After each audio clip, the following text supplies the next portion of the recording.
ஜூலிஸ் cooking. இன்றைக்கி நம்ம பார்க்க போகிறது சிக்கன் சுக்கா. அதுக்கு தேவையான பொருட்கள், நான் 3/4 கிலோ சிக்கன் எடுத்து உப்பு போட்டு மஞ்சத்தூள் போட்டு சுத்தமாக கழுவி வச்சுருக்கிறேன்.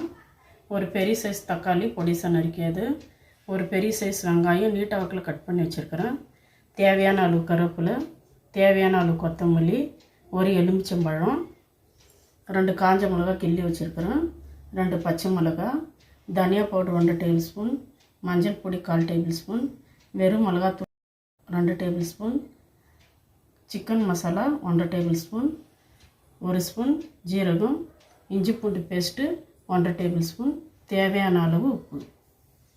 கடாய் காஞ்சிடுச்சுங்க. நம்ம தேவையான அளவு எண்ணெய் ஊற்றிக்கலாம். நம்ம வச்சுருந்த சீரகம் போட்டுக்கலாம். சீரகம் பொரிஞ்சதுமே நம்ம வச்சுருந்த வெங்காயம் போட்டுக்கலாம். நம்ம வச்சுருந்த கருவேப்பிலை போட்டுக்கலாம். நம்ம வச்சுருந்த பச்சை மிளகாய் 2, காஞ்ச மிளகாய்,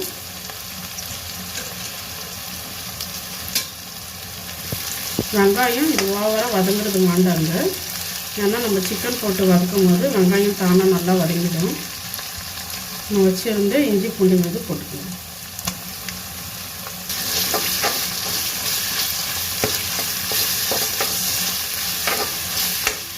நம்ம வச்சுருந்த சிக்கனை போட்டுக்கலாம்.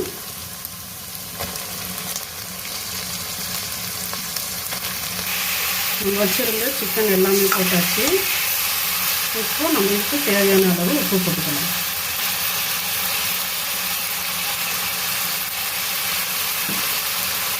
உப்பு போட்டு நல்லா கிளறி விட்டுக்கலாங்க.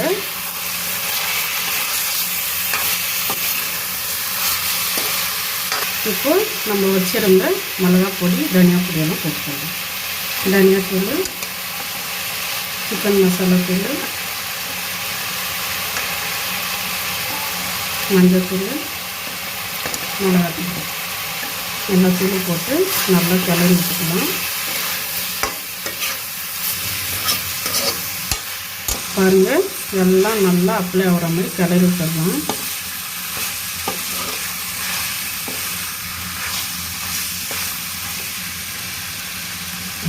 இப்போ நம்ம வச்சுருந்த தக்காளி போட்டுக்கலாம். தக்காளி ஓவராக ஏன் போடலன்னா கிரேவி மாதிரி ஆகிடும். அதனால தான் நான் தக்காளி அதிகமாக போடல, ஒரு தக்காளி தான் போட்டுக்கிறேன்.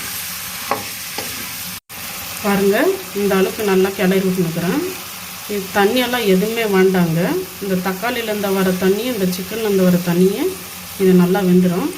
நம்ம ஸ்டவ்வை ஸ்லோ பண்ணிவிட்டு ஒரு 5 நிமிஷம் விட்டுட்டு திருப்பி விடணும். இப்போ மூடி போட்டுடணும்.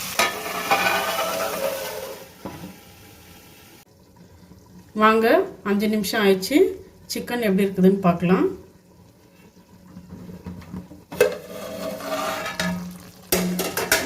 பாருங்கள், தண்ணி எதுவுமே நான் ஊற்றலை. தண்ணி சிக்கன்லேருந்து தண்ணி எவ்வளோ விட்டுருக்கு, அதனால தாங்க நான் தண்ணி ஊற்றலை. இப்போ நல்லா கிளறி விட்டுடலாம்.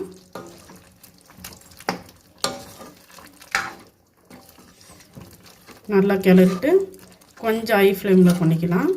ஹை ஃப்ளேமில் பண்ணிட்டு இன்னும் ஒரு 10 நிமிஷம் இந்த தண்ணியெல்லாம் நல்லா ட்ரை ஆகட்டும். திருப்பி மூடி போட்டு விட்டுடலாம். பாருங்கள், சிக்கன் சுக்கா ரெடி. தண்ணியெல்லாம் ஃபுல்லாக ட்ரை ஆகிட்டு எண்ணெய்லாம் நல்லா பிரிஞ்சு விட்டுருக்கு. நம்ம வச்சுருந்த எலுமிச்சைப்பழம் சாறு போட்டுக்கலாம்.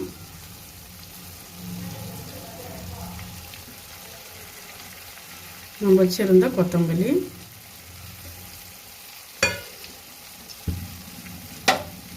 போட்டு நல்லா பரட்டி விட்டுட்டு நம்ம ஸ்டவ்வை ஆஃப் பண்ணிடணும். பாருங்கள், இந்த சிக்கன் சுக்கா எவ்வளோ அழகாக ரெடியாக இருக்குது.